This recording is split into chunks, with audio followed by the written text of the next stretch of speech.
So సంవత్సరం ప్రారంభంలో చాలా విషయాలు ఉంటాయి ప్రియులారా.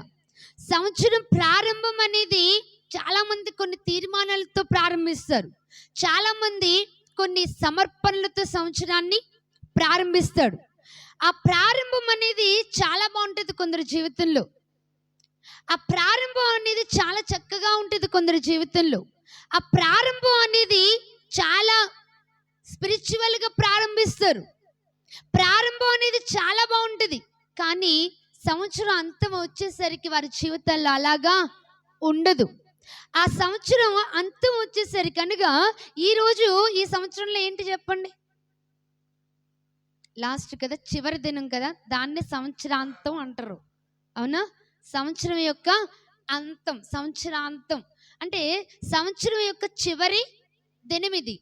ఈ దినము రాత్రి 12 అయ్యేసరికి ఏమైపోతుంది? ఇది వెళ్ళిపోతుంది. ఇక మరలా ఈ దినము మరలా మన లైఫ్లోకి రావాలంటే మరలా రాదు. కాబట్టి సంవత్సరం ప్రారంభం ఎలా చేశారో నాకు తెలీదు. మీ జీవితాల్లో ఈ 2023 గడిచిపోయిందంతా కూడా ఆ సంవత్సరం మీ జీవితంలో ప్రారంభం ఎలా ఉందో నాకు తెలియదు. కానీ అంతం వచ్చేసరికి అలాగే ఉందా? అంతం వచ్చేసరికి ఆ విధంగానే మనము ఉన్నామా? ఎలా అయితే ప్రారంభించామో మన జీవితంలో ఆ గడియలు ఎలా అయితే ప్రారంభించామో అలాగే ఈ సంవత్సరం అంతా కూడా జరిగిందా? అలాగే కనుక జరిగితే వారు చాలా ధన్యులు. దేవునికి స్తోత్రం కలుగును గాక.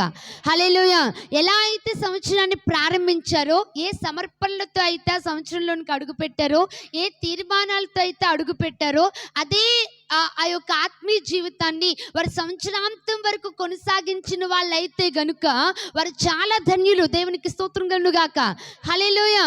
వారు అలాగూ గనుక లేకుండా సంవత్సరం ప్రారంభం వారి జీవితంలో ఎలా ఉందో సంవత్సరం అంతం అలా లేకుండా గనుకుంటే గనుక ఈరోజు దేవుడు మనతో మాట్లాడుతున్న మాట ఏంటంటే, సంవత్సరం అంతము ఈరోజు మీ జీవితంలో ఎలాగా ఉన్నదో నాకు తెలియదు. కానీ ఈ సంవత్సరంలో జరిగిన పొరపాట్లు, ఈ సంవత్సరంలో జరిగిన అవిధేయత పనులు, ఈ సంవత్సరంలో జరిగిన అవిధేయమైన కార్యాలు, ఈ సంవత్సరంలో జరిగిన వ్యతిరేకమైన కార్యాలు, ఈ సంవత్సరంలో ఆగిపోయినవన్నీ కూడా నూతన సంవత్సరం ప్రారంభంలో అవి ఉండకూడదు. నూతన సంవత్సరం ప్రారంభం ఎలా ఉందో ఆ సంవత్సరం యొక్క అంతము వరకు కూడా అలాగనే కొనసాగింపబడాలి. దేవునికి స్తోత్రం కలుగును గాక.